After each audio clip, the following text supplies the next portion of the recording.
Hello అండి, నా పేరు డాక్టర్ మనోజ్ చక్రవర్తి. నేను senior orthopedic surgeon Yashoda hospital సోమాజిగూడలో పనిచేస్తున్నానండి. ఇవాళ మనము భుజం నొప్పి గురించి మాట్లాడుకుందాం. కొంతమంది పేషెంట్స్ భుజం నొప్పితోని విపరీతమైన నొప్పితోని వస్తుంటారు. అంటే వాళ్ళు కింద పడరు, ప్లస్ ఏమీ కాదు, అయినా కానీ భుజం నొప్పితోని వస్తుంటారు. ఇలాంటి పేషెంట్స్కి మేము క్లినికల్గా టెస్ట్ చేస్తే ఎక్స్రే తీసినా కానీ నార్మల్గా ఉంటుంది.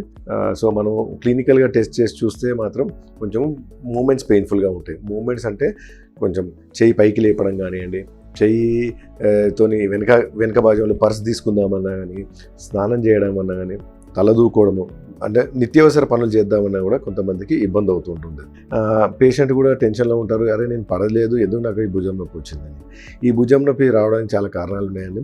ఒకటి షుగర్ కావచ్చు, రెండవది థైరాయిడ్ కావచ్చు, మూడవది మీకు హార్ట్లో స్టెంట్స్ పడితే కూడా భుజానికి రావచ్చు, నాలుగవది ఒకటే వైపు పడుకుంటూ వస్తుంది. కొంతమందికి అలవాటు ఉంది, ఒకటే వైపు పడుకోవడం అలవాటు. అది మనమే అంటే కుడివైపు అన్నా ఎడమవైపు అన్నా అది మనం మార్చుకోలేము, చిన్నప్పటి నుంచి అలవాటు కాబట్టి అలా ఉందో. ఒకటే వైపు పడుకోవడం. ఇంకొకటి డిస్యూజ్ అట్రఫీ అంటాం. అంటే ఏ జాయింట్నన్నా, ఏ మజిల్నన్నా, ఏ ఎముకనన్నా మనం వాడకపోతే అది యూజ్లెస్గా తయారవుతుంది. అంటే పనికి రాకుండా పోతుంది. మనము చేయి పైకి లేపే పనులు చాలా తక్కువగా చేస్తాము. మ్యాక్సిమం ఇంతవరకు వెళ్తాం, షర్ట్ వేసుకున్నా, బ్లౌజ్ వేసుకున్నా కానీ చెయ్యి ఇంతవరకే వస్తుంది, పూర్తిగా రాదు. సో ఇలాంటి టైమ్స్లో medical problems like sugar, thyroid ఉన్న వాళ్ళకి కూడా చెయ్యి పైకి లేకపోవడం అనేది చాలా ఇబ్బందికరంగా ఉంటుంది. అండ్ ఈ నొప్పులు ఎస్పెషల్లీ డే టైంలో తక్కువ ఉంటాయంటే నైట్స్ వేళలో చాలా ఎక్కువ ఉంటాయి. సడన్గా పేషెంట్కి మధ్యరాత్రి మేలుకొస్తుంది, మధ్యరాత్రి మేలుకొచ్చి నిద్ర పట్టదు, విపరీతమైన నొప్పి ఉంటుంది, ఎవరికి చెప్పుకోలేని నొప్పి ఉంటుంది. పేషెంట్ చూడడానికి బాగానే ఉంటాడు, కింద పడలేదు, అయినా నొప్పి వస్తుంటుంది. సో మళ్ళీ ఎర్లీ మార్నింగ్ వరకు మళ్ళీ నిద్ర వస్తుంది. ఇది ప్రస్తుతం ప్రతిరోజు లేకపోతే వారానికి 3-4 రోజులు ఇట్లా వచ్చే ప్రమాదం ఉంది. దీనికి రీజన్ అంటే దీన్ని ఫ్రోజన్ షోల్డర్ అంటారు. దీనికి రీజన్ ఏంటంటే ఎముకల మధ్యలో కండ అంటే టిష్యూస్ ఇరుక్కుంటుంటాయి. షుగర్ ఉన్న వాళ్ళకి, నేను ఇదివరకు చెప్పిన అన్ని రీజన్స్ వాళ్ళకి ఇది ఎక్కువగా వస్తుంది. దీనికి ట్రీట్మెంట్ ఏంటంటే నొప్పితోనే తీయాలి. అంటే మీరు చేయి పైకి లేపితే నొప్పి వస్తుంది అని అంటే ఆ నొప్పి భరించే మీరు ఎంత చేయి పైకి లేపితే అంత బెటర్ ఉంటుంది. అంటే ట్రీట్మెంట్ మెయిన్లీ ఫిజియోథెరపీ అండి, మాత్రలు కాదు. ఫిజియోథెరపీ ఎంత బాగా చేస్తే అంత బెటర్ అండి. ఒక్కసారి చేసామా, 2 సార్లు చేసామా అని కాదు, ఎన్నిసార్లు చేస్తే అన్నిసార్లు బెటర్. ఫ్రీగా ఉన్నప్పుడల్లా అస్తమానం చేస్తూ ఉంటే మీకు ఇది ఉపశమనం ఉంటుంది. అమ్మో నాకు నొప్పి వస్తుంది నేను చెయ్యను అంటే కుదరదు, కంపల్సరీ నొప్పి భరించి చేయాల్సి వస్తుంది. సో అలా అని నొప్పి మాత్రలు ఎక్కువ రోజు వాడితే కూడా ప్రాబ్లం అవుతుందండి, కిడ్నీస్కి ఎఫెక్ట్ అవుతుంది, ప్లస్ గ్యాస్ రిలేటెడ్ ఇష్యూస్ కూడా వస్తుంటాయి. సో మీరు నొప్పి భరించి చేస్తేనే దీనికి ఉపశమనం ఉంటుంది.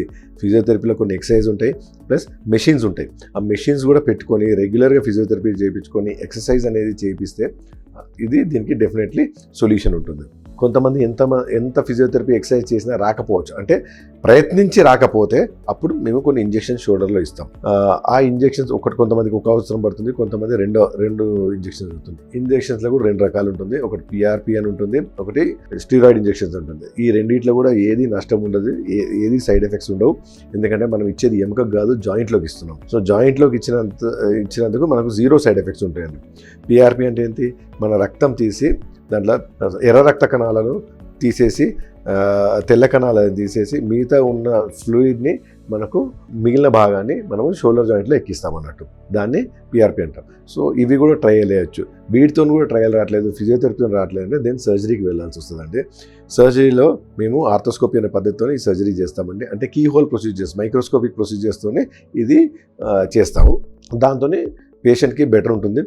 ఆపరేషన్ చాలా చిన్నదండి, మొత్తం కోయడం కూడా ఉండదు, చిన్నగా కాటు వేసినట్టు ఉంటుంది అంతే. పేషెంట్ రికవరీ ఈజీగా ఉంటుంది, బ్లడ్ లాస్ ఉండదు, రక్తం అవసరం పడదు. సో దాని తర్వాత కూడా కొంచెం ఫిజియోథెరపీ ఇమీడియట్లీ స్టార్ట్ చేసేస్తే పేషెంట్కి రిలీఫ్ ఉంటుంది. మనం ఏది చేసినా, ఇంజెక్షన్స్ చేసినా కానీ మెయిన్ థింగ్ ఈజ్ ఫిజియోథెరపీ అండి. మాత్రలతోని సర్జరీతో తగ్గేది కాదు, సర్జరీ చేసుకున్న తర్వాత కూడా ఫిజియోథెరపీ చేయాలి. అది మెయిన్ ఇంపార్టెంట్ విషయం అండి. Thank you.